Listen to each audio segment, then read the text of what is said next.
தற்போது நம்ம பார்த்து கொண்டிருக்கக்கூடிய கோவில் கும்பாபிஷேக சூழ்நிலையை நம்ம பார்த்து கொண்டிருக்கின்றோம். இது எந்த கோவிலுடைய கும்பாபிஷேகத்தை நம்ம பார்த்து கொண்டிருக்கிறோம்னா, உலகில நீங்க எங்க போய் பார்த்தாலும், இந்த கோவில் மாதிரி ஒரு கோவில நீங்க பார்க்க முடியாது. என்ன ஒரு காரணத்துக்காக நான் சொல்றோம் அப்படின்னா, அரிச்சந்திர மகாராஜாவுடைய கதைகளை நீங்க கேட்டிருப்பீங்க. அவருக்குன்னு தனியா ஒரு கோவில் இருப்பதாக தெரியவில்லை. அரிச்சந்திர மகாராஜாவுடைய ஆண்ட பகுதி எது பார்த்தீங்கன்னா, அவரு காசியில தான் அவரு இருந்தாரு. காசியில அவருக்கு அரிச்சந்திரா கேட் என்ற ஒரு பகுதி இருக்கிறது. அது வாழ்நாள் முடிந்தவர்களை அங்கே எரித்து, அங்கே கங்கையிலே கரைக்கப்படுகிறார்கள். அவருக்கு அரிச்சந்திர மகாராஜா என்றாலே காசி தான். அப்ப அவருக்கு இங்க தமிழக பகுதியில ஒரு கோவில் இருக்கிறதா அப்படின்னு பார்த்தா இல்ல. ஏன் இல்ல அப்படின்னா, அந்தந்த சுடுகாடுகளிலும் அவருக்கு சிறிதாக ஒரு சிலை வைத்து, முதல் பூஜையாக அவருக்கு வழிபட்டு, இறுதி ஊர்வலம் முடித்து, அங்க அவர் வழிபடாமல் எந்த ஒரு கல்லறையிலும், இடுகாட்டிலும் அவரை அங்க எதுவுமே செய்ய முடியாது. அவருடைய வழிபட்ட பிறகு தான் அங்கு உள்ள புதைப்பதற்கும், எரிப்பதற்கும் அனுமதி. இவர் அனுமதி இல்லாம எந்த ஒரு சூழ்நிலையும் அங்கு நடப்பது இல்லை. அப்ப இந்த சூழ்நிலையில தமிழகம் முழுவதுமே நீங்க தேடினாலும் கிடைக்காத ஒரு காட்சியாக இந்த அரிச்சந்திர பகவானுக்கு இங்க ஒரு கோவில் கட்டி இங்க கும்பாபிஷேகம் நடக்க போகிறது. இந்த கும்பாபிஷேகத்தோட சிறப்பு என்ன அப்படின்னு பார்த்தீங்கன்னா, 1800 ஆண்டுக்கு முன்பு இங்கு கும்பாபிஷேகம் நடந்ததாகவும், அடுத்த கும்பாபிஷேகம் 1940ல் ஒரு கும்பாபிஷேகம் நடந்ததாக வரலாறு இங்கே இருக்கிறது. அதுக்கு அடுத்தபடியாக இத்தனை இடைப்பட்ட காலங்களில் கும்பாபிஷேகம் நடக்க முடியாமல் இப்போ 2025ல் இந்த கும்பாபிஷேகம் நடக்க இருக்கிறது. வெகு நாட்களாக இந்த கோவிலை சீரமைத்தும் முடிக்க முடியாமல் வெகு நாட்களாக அப்படியே கிடந்து இங்கு ஸ்ரீ சந்திரமதி அரிச்சந்திரா சுவாமி அறக்கட்டளை அவர்கள் மூலம் இந்த கோவிலை சீரமைத்து இங்கே கும்பாபிஷேகம் அவ்வளோ சிறப்பாக நடந்து கொண்டிருக்கிறது. அந்த காட்சி தான் நம்ம பார்த்து கொண்டிருக்கின்றோம். சுற்றியும் பிணங்களாக காட்சி தருகிறது. இந்த மேல் கோபுரங்களுக்கு இன்னும் சிறிது நேரத்தில் இங்கே கலசத்தை வழிபட்டு விட்டு இங்கே மேலே கொண்டு வரும் காட்சிக்கு இதற்கு முன்பு அரிச்சந்திர பகவானை நீங்கள் தரிசனம் காணப்போகிறீர்கள். நீங்கள் கதையாக கேட்டதும், நீங்கள் சில பேர் அந்த முழுமையான ஒரு சிலையை நீங்கள் காணக்கூடிய காட்சி இங்கே நீங்கள் இந்தியா முழுவதுமே நீங்கள் இது போன்ற ஒரு காட்சியை நீங்கள் காண முடியாத ஒரு அரிய நிகழ்வாக அரிச்சந்திர மகாராஜாவிற்கு ஒரு அற்புதமான சிலை வைக்கப்படுகிறது. இதற்கு கும்பாபிஷேகத்திற்கு முன்பு எடுக்கப்பட்ட இந்த புகைப்படம். அதனால் உங்களுக்கு இன்னும் சரியாக அந்த வேலைகள்லாம் முடியாத காரணம் வகுத்து கொண்டுகிறது. இங்கே கலசத்திற்கு வழிபாடு, இங்கு அனைத்து நதிகளிலிருந்து புனித நதிகளை கொண்டு அதற்கு பூஜைகள் செய்யப்பட்டு கலசத்திற்கான வேலைகளும் இங்கு நடந்து கொண்டு இருக்கின்றது. இதில் நம்ம அரிச்சந்திர பகவான் எப்படி ஒரு மனிதன் வாழ வேண்டும் என்பதற்கு பல நூற்றாண்டுகளுக்கு முன்பே நமக்கு தெரிவித்து விட்டு சென்றிருக்கிறார். மனிதன் இப்படி தான் இருக்க வேண்டும் என்று, எப்படி வேணுமானாலும் இருக்கலாம் என்ற ஒரு மனிதன் இருக்கக்கூடிய சூழ்நிலைகளில் இப்படி தான் இருந்தால் மனிதனுடைய நிலையாக இருக்கும் என்பதற்கு உதாரணமாக திகழ்ந்தவர் தான் அரிச்சந்திர மகாராஜா. தன் நாட்டை இழந்தார், செல்வங்களை இழந்தார், தன்னுடைய மக்களை இழந்தார், தன் மனைவியை இழந்தார், தன் மகனை இழந்தார், நாட்டை இழந்து ஒரு இடுகாட்டில் வாங்காத ஒரு கடனுக்கு கனவில் தோன்றிய ஒரு நிகழ்க்காக இறைவன் அவரை எப்படியாவது நான் பொய் உரைக்க செய்து அவர் சாதாரண ஒரு மனிதனை தான் அப்படி நான் நிகழ்ந்து காட்டுவேன் என்று சபதமிட்டு அவரை அனைத்தையும் பறித்து ஒரு கடும் துயரத்தில் ஆளாக்கி அவர் என் உயிரே பிரிந்தாலும் என் சூழ்நிலையிலிருந்து நான் மாற மாட்டேன் அப்படி என்ற ஒரு நிலையை உணர்த்தி இன்றும் மனிதனாய் இருந்து கடவுளாய் இன்று போற்றப்படக்கூடிய சூழ்நிலைக்கு இருக்கின்றார் என்றால் அது அரிச்சந்திர மகாராஜா போன்று எந்த ஒரு மனிதரும் இருக்க மாட்டார்கள் என்றதுக்கு உதாரணம் அவர் பொய் உரைக்காமல் இருந்ததற்காக இன்று இறைவனாக அவர் காட்சியளிக்கின்றார். அப்படிப்பட்ட இந்த தெய்வீக புதுவையில், இந்த பூமியில் ஒரு இறைவன் எத்தனையோ சித்தர்கள் இங்கே வாழ்ந்ததற்கான வரலாறுகள் இந்த புதுச்சேரியில் இருக்கின்றது. அப்படியாப்பட்ட இந்த புதுச்சேரியில் இந்த அரிச்சந்திர பகவானுக்காக இங்கு ஒரு கோவில்கள் இருக்கின்றது. பழமையான ஒரு இடுகாடாக இது கருதப்படும். கருவடி குப்பத்தில் அமைந்திருக்கும் இந்த இடுகாட்டில் அமைந்திருக்கக்கூடிய இந்த அரிச்சந்திர பகவானுக்கு கும்பாபிஷேகம் அந்த காட்சியினை அழகான ஒரு காணொளியாக நீங்கள் கண்டு கொண்டிருக்கின்றீர்கள். எங்கேயும் காண முடியாத ஒரு அரிய நிகழ்வை நீங்கள் கண்டு கொண்டிருக்கின்றீர்கள். அத்தனை தேவர்களும் அத்தனை முனிவர்களும் ஆசிரியரோட அத்தனை சிவாச்சாரிகளோட அணிவகுத்து இந்த கலசத்தினை மேல் கொண்டு செல்லக்கூடிய அந்த அரிய காட்சியினை தற்போது நம்ம பார்த்து கொண்டு இருக்கின்றோம். அத்தனை சிவாச்சாரிகளும் புதுவையை சுற்றியுள்ள பகுதியிலும் அது அருகில் இருக்கக்கூடிய அத்தனை சிவாச்சாரிகளோட அனைவரும் மேலே கொண்டு சென்றப்பட்டு இது அனைத்தும் பதிக்கப்படுகிறது. பதித்து இன்று இரவு அனைத்து வேலைகளும் முடித்த பிறகு மறுநாள் காலையில் இந்த கும்பாபிஷேகத்திற்கான அனைத்து வேலைகளும் தொடரப்படுகிறது. இதே போன்றுதான் முருகப்பெருமானுக்கும் கும்பாபிஷேக வேலைகள் அங்கும் நடந்து கொண்டிருக்கிறது. 7/7/2025 கும்பாபிஷேக வேலைகளும் அங்கும் இங்கும் ஒரே தேதியில் தான் இந்த கும்பாபிஷேகங்கள் நடக்கப் போகின்றது. இந்த அற்புதமான காட்சியினை காண்பது அற்புதமான ஒரு நிகழ்வை உங்களுக்கு ஏற்படுத்தும் என்ற மனநிலையோடு மேலே நாம் சென்று கொண்டிருக்கின்றோம்.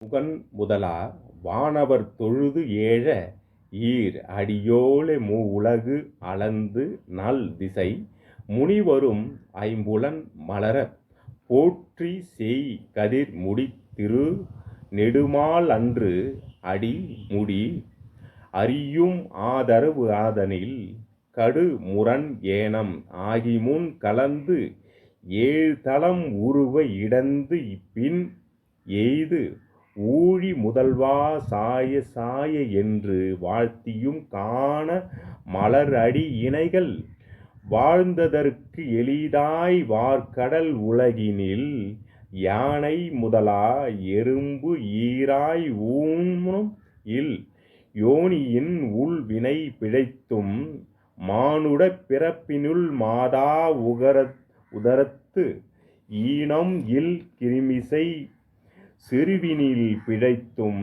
ஒருமதி தன்வியின் இருமையில் பிழைத்தும் ஈர்மதி வினைவியில் ஒருமையில் பிழைத்தும் இம்மதி தன்னுள் அம்மதம் பிழைத்தும் ஈர் திங்களில் போர் இருள் பிழைத்தும் அஞ்சு திங்களில் முஞ்சுதல் பிழைத்தும் அஞ்சு திங்களில் மிஞ்சுதல் பிழைத்தும் ஆர் திங்களின் ஊர் அலர் பிழைத்தும். ஓம் நம சிவாயன போற்றி. இப்போ நம்ம உள்ளே பார்த்திங்கன்னா இறைவனை மேலே கலசத்தை இட்டுட்டு அங்கேருந்து நம்ம கலசத்தை பார்த்திங்கன்னா நம்ம அக்னி குண்டத்துலேருந்து அங்கே வரக்கூடிய அது பவர் நம்ம இறைவனுக்கு அந்த பவரை ஏற்றுறோம். அந்த சூழ்நிலை தான் இப்போ நடந்து கொண்டிருக்கிறது. அக்னி குண்டத்திலேருந்து கொண்டு வரப்பட்ட அந்த அக்னி அந்த அந்த வீடுகளை அந்த எண்ணெய்களையும் அவருக்கு அபிஷேகமாக இப்போ செய்யக்கூடிய அந்த காட்சியினை தான் நம்ம சேர்க்க போகிறோம். சிவாச்சாரிகளோட நம்ம கொண்டு அத்தனை பேரும் நம்ம உள்ளே சென்று இறைவனுக்கு மேலே ஈட்டு அந்த புனித நீரினை நம்ம செலுத்தி இறைவனுக்கு கல்லாய் இருந்தவரை இறைவனாக மாற்றக்கூடிய இந்த சூழ்நிலை தான் நம்ம பார்த்து கொண்டிருக்கிறோம். எப்படி சொல்கிறோன்னா, இதுவரையும் நம்ம இதற்கு முன்னே இந்த கும்பாபிஷேகத்துக்கு இந்த முன்ன நாள் பார்த்திங்கன்னா அவர் கல்லாய் இருந்தவரை இப்போ இறைவனாக மாற்றுகிறோம். அந்த நிகழ்வு தான் நம்ம பார்த்து கொண்டு இருக்கின்றோம். அந்த அற்புதமான இந்த நிகழ்வை நீங்கள் பார்க்கக்கூடிய அந்த காட்சினை அற்புதமான இந்த சூழ்நிலை உங்களுக்கு இறைவன் அருளால் அனைத்து செல்வங்களும் கிடைக்கும் என்று போற்றி வாழ்த்துகின்றேன். அந்த அற்புதமான காட்சியை காணுங்கள், பாருங்கள். அங்கே அக்னி இதிலேருந்து கொண்டு வரப்பட்ட கலசத்தில் இன்றைய அந்த மாலையினை இது பண்ணி அவருக்கு அந்த அபிஷேகங்கள்லேருந்து அந்த நீரை கும்பாபிஷேக நீரை இப்போ செலுத்த போகிறாங்க. ஓம் நம சிவாய. ஹரிச்சந்திர பகவானுக்கு அந்த மகாராஜாவுக்கு மனிதன் எப்படி இருக்க வேண்டும் என்று அரசனாக இருந்து உகுத்தி ஒவ்வொரு மனிதனும் இவருடைய வரலாறை தெரிந்து கொள்ளுங்கள். இவருடைய வரலாறை நீங்கள் தெரிந்து கொண்டு இருந்தால் ஏன் என்று நான் இவருடைய வரலாறை நீங்கள் தெரிஞ்சு கொள்ள வேண்டும் அப்படின்னு நான் சொல்கிறேன். அப்படின்னா ஒரு மகாராஜா இவருக்கு கீழே அத்தனை பேரும் இவருக்கு கீழே தான். ஒரு மகாராஜா எப்படி இருப்பார் என்று உங்களுக்கு தெரிய வேண்டும். அப்போ அனைத்துமே இழந்து ஒரு மனிதன் வந்து பார்த்தீங்கன்னா, நம்ம வந்து ஒரு செல்வத்துக்காக அனைத்து வேலைகளும் துரோகங்களும் செய்கின்றோம். மனிதர்களை புண்படுத்துகின்றோம். அத்தனை உயிர்களுக்கும் நம்ம புண்படுத்துகின்றோம். எதை நம்ம கொண்டு வந்தோம், எதை கொண்டு செல்லப் போகிறோம் என்றது எதையுமே புரியாமல் நம்ம நடந்து கொண்டிருக்கின்றோம். அப்ப அத்தனை செல்வங்களும், அத்தனை படைகளும், அத்தனை சிறப்புகளும் வாழ்ந்த ஒரு மனிதன், ஒரு கனவில் வந்த ஒரு செயலுக்காக தன் நாட்டை இழந்து எப்படி வாழ வேண்டும் என்று வாழ்ந்து நம்ம இந்த உலகத்தில் வாழ்ந்து காட்டிய ஒரு மகான் தான் இந்த ஹரிச்சந்திர பகவான். அவருக்காக இந்த கோவிலை நம்ம பார்த்து கொண்டு இருக்கின்றோம். அதனால் அவருடைய வரலாறை தெரிந்து கொள்ளுங்கள். என்னுடைய காணொளியில் நீங்கள் முழுமையாக அவரோட வரலாறை தெரியவில்லாவிட்டாலும் நீங்கள் இவருடைய வரலாறை எங்கேயாவது கேட்டு தெரிந்து கொண்டு எப்படி வாழ வேண்டும் என்ற ஒரு எண்ணத்தை நீங்கள் புகுத்து கொள்ளுங்கள். அந்த கலசத்திற்காக தீப வழிபாடு மறுநாள் காலை நம்ம பார்த்து கொண்டு இருக்கிற காட்சி, மறுநாள் முதல் நாள் காட்சியை நம்ம வந்து கலசத்தை இங்கேருந்து கொண்டு போய் மேலே செலுத்தி விட்டோம். இப்போ கும்பாபிஷேகம் இங்கே அனைத்து புனித நீர்களில் கொண்டு வரப்பட்ட அந்த நீருக்கு இப்போ தீபாரத்தனை காட்டி, இது இன்னும் சில மணித்துளிகளில் நம்ம இந்த நீரினை கொண்டு மேலே கும்பாபிஷேகத்தை அரங்கேற்ற போகிறார்கள்.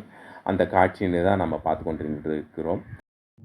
உலகர் பெருந்துரை பரப்பினுள் மத்தம் கலியுறு எனும் ஆவை விட பிழைத்தும் கல்வி என்னும் பால் கடல் பிழைத்தும் செல்வம் என்னும் அல்லலில் பிழைத்தும் நல்குரவு என்னும் தொல்விட பிழைத்தும் புல்வரம்பு ஆய பலதுரை பிழைத்தும் தெய்வம் என்பதோர் சித்தம் உண்டாகி முனிவு இலாதோர் பொருள் அது கருதலும் 6 கோடி மாய சக்திகள் வேறு வேறு தம் மாயைகள் தொடங்கின.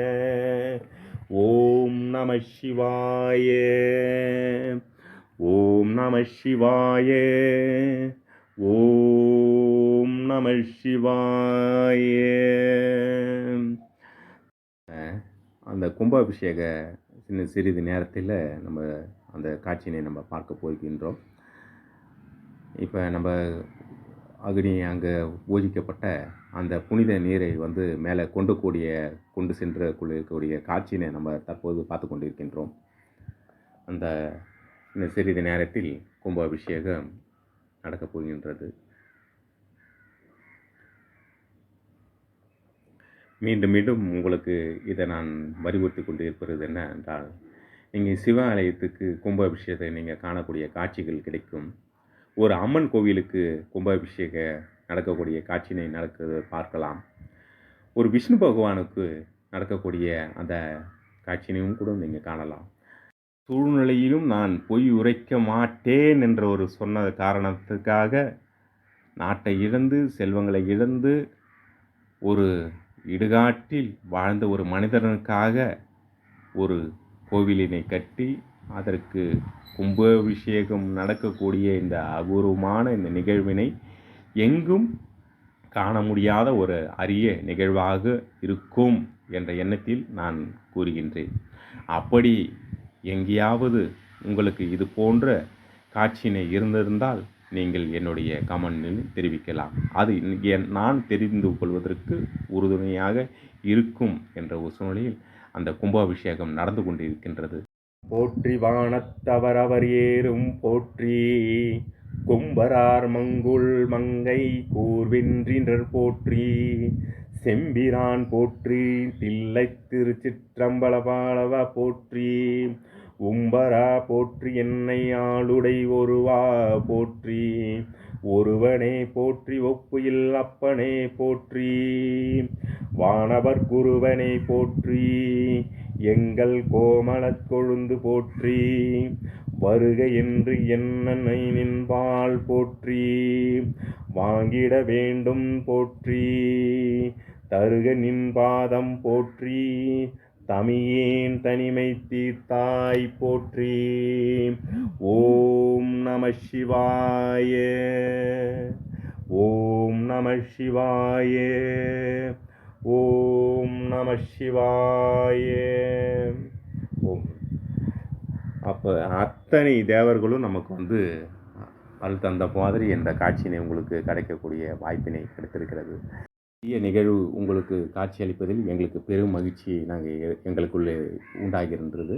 மீண்டும் மீண்டும் எங்களுடைய காணொளியில் இப்போ ஒரு 5000 பேர் எங்களுடைய சப்ஸ்கிரைபர் செய்திருக்கிறார்கள். மீண்டும் எங்களுடைய காணொலியை நீங்கள் சப்ஸ்கிரைப் செய்து கொண்டால் அடுத்து நான் இமயமலை பயணமாக நான் அமர்நாத் யாத்திரைக்கு செல்கின்றேன். இது போன்ற காட்சியினை அற்புதமாக கழிப்பதற்கு ஓம் நம சிவாய வாழ்க, நாதந்தாள் வாழ்க. ஓம் நம சிவாய.